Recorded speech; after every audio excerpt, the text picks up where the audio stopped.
सबैले आफ्नो क्षेत्रलाई साथीभाइलाई भएर सफल पार्नका लागि लागिरहेका यी कलात्मक हृदयहरूलाई धेरै धेरै अभिवादन।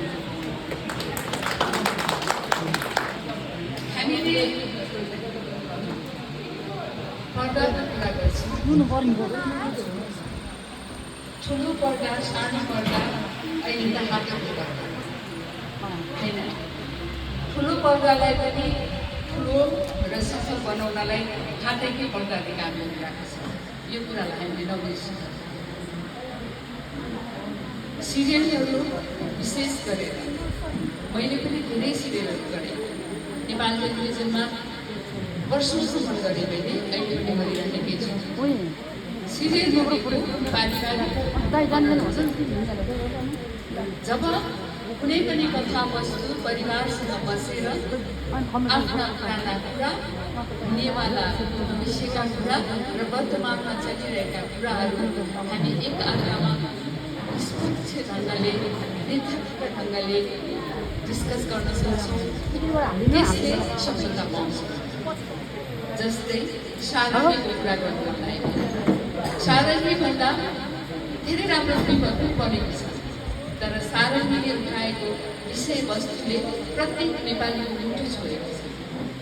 मैले भन्न खोजेको आफूसँगै भएका कथावस्तु जसलाई हामीले जबसम्म आँखाको माध्यमबाट हाम्रो हृदयलाई छुँदैन त्यो सफल हुन सक्दैन। हामी कुनै पनि सिरियल बनाऊ, फिल्म बनाऊ अथवा नाटक गर्छौँ, तर हामीले आफ्नो विषयवस्तु र आफ्ना दर्शक श्रोताहरूलाई मनमा छुने कथावस्तु बोकेर छ। र यो टिम हो र टिमवर्कमा डिसिप्लिन एकदमै जरुरी छ। डिसिप्लिन भनेको सुन्ने र सुनाउने कुरा होइन। डिसिप्लिन भनेको एकदमै जरुरी छ। तपाईहरू सबै दर्शकको आँखामा पर्न चाहनुहुन्छ, दर्शकको प्रिय बन्न चाहनुहुन्छ। जब सामाजिक प्राणीबाट उठेर अलिकता समाजको आँखामा पर्न जानुहुन्छ भनेदेखि उदाहरण लिएर जानुपर्छ। गुनासो होइन, म यति भन्न चाहन्छु, गुनासो बोकेर अगाडि पुगिँदैन।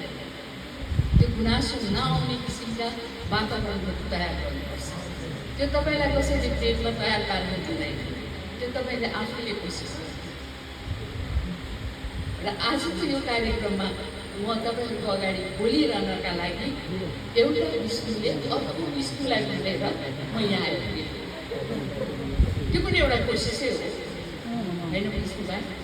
म विशेष कामहरूमा व्यस्त थिएँ र यो विष्णुको कुरा मैले काट्न नसकेर र यो आउँदाखेरि मैले आफ्ना आउँदै गरेका भाइ बहिनीहरूलाई, केही अभ्यास कलाकारहरूलाई, प्राविधिकहरूलाई, निर्माताहरूलाई, लेखन शैलीमा आफ्नो कलम चलाउने व्यक्तित्वहरूलाई भेट्न पाएँ।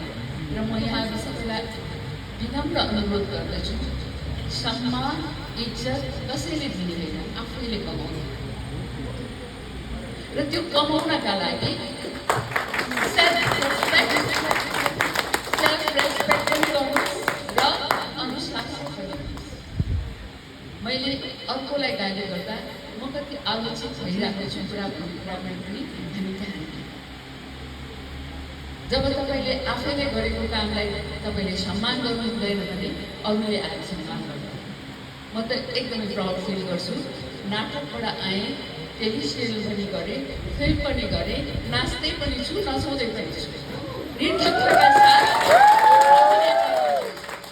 किनभने यो चिजले मलाई एउटा समाजमा, राष्ट्रमा सम्मान मात्र होइन, आत्मविश्वासका साथ, आत्मसम्मानका साथ बाँच्न दिने वातावरण एक क्षेत्रमा गरेको र यो क्षेत्र मेरो लागि असाध्यै आदरणीय, सम्माननीय र साधना गर्ने मन्दिर हो। र यो मन्दिरमा कसैले अलिकति आँखामा भिज्ने काम गरे भने चित्त बुझ्छ।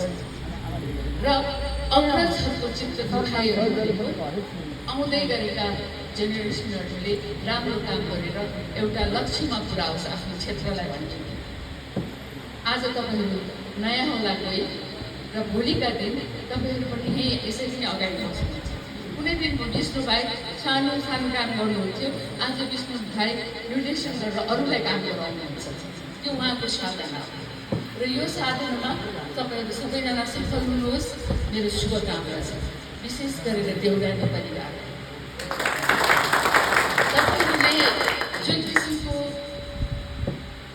सामूहिक कार्यबाट यो आज 100 दिन पुर्याउनु भयो, त्यो 100 दिन होइन, हजारौँ दिन पुग्नुपर्छ। किनभने यो सबैभन्दा पारिवारिक, सबैभन्दा आफ्नो काम हो यो 33 डिसेम्बर। फिल्मको हलमा गएर टिकट राख्नुपर्छ। तपाईँ त जस्तो सुकै परिस्थितिमा घरमा बसेर आफूलाई हेर्नुहुन्छ। त्यो बनाउने, त्यो चाहना बढाउने काम तपाईँहरूकै हातमा छ र निर्देशक भाइ, लेखक भाइ, उहाँलाई म के सजेसन दिन्छु भने